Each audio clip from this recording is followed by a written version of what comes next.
Axel de Tarlé, un grand patron, menace de quitter la Grande-Bretagne à cause du Brexit. Et il a eu des propos très durs. Voilà, alors qui a dit hier « Le Brexit menace de détruire un siècle de progrès ». C'est pas un politicien illuminé, il s'agit du patron d'Airbus qui a publié hier une vidéo de 3 minutes. Franchement, on est surpris par la dureté de ses propos, d'autant qu'il lit un texte, c'est réfléchi. Vous voyez, il ne répond pas à une interview sur un plateau. Écoutez, je vous propose d'écouter Tom Enders, donc c'est le patron d'Airbus, il est allemand, il parle en anglais, donc il a un léger accent allemand. On l'écoute.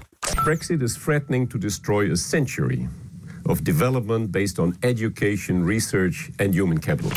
Alors je traduis, le Brexit menace de détruire un siècle de progrès basé sur l'éducation, la recherche et les talents. Et il ajoute d'ailleurs, concernant son secteur, l'aérospatiale britannique est maintenant au bord du précipice, dit-il. On parle bien là du patron d'Airbus. D'accord, on comprend qu'Airbus pourrait donc quitter le Royaume-Uni. Mais ça représente quoi Airbus en Angleterre ? 14 000 emplois, 4 000 sous-traitants. Vous savez que les Anglais fabriquent les ailes des avions, donc une pièce essentielle. Et Tom Enders est franchement menaçant dans cette vidéo.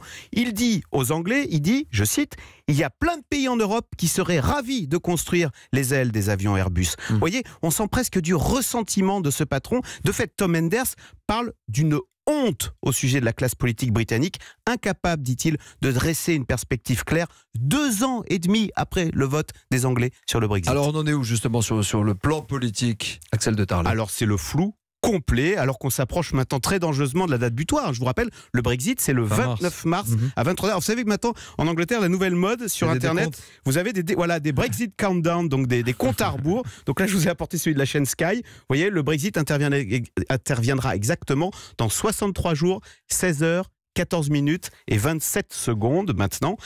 À moins que, c'est la nouvelle mode en Grande-Bretagne, on se dit, et si on reportait cette date du Brexit, donc et si on prolongeait l'incertitude, alors que c'est précisément ce que reprochent les patrons, là, comme Tom Enders, qui dit, tranchez, définissez-nous un avenir clair, décidez, etc. Du coup, face à cette incertitude, les entreprises continuent de partir. Vous avez Sony qui vient d'annoncer qu'il déménageait son siège de Londres à Amsterdam, aux Pays-Bas. Franchement, les Anglais, on se dit, à côté de nos gilets jaunes, on se dit que les Anglais sont dans le brouillard, on va être gentil.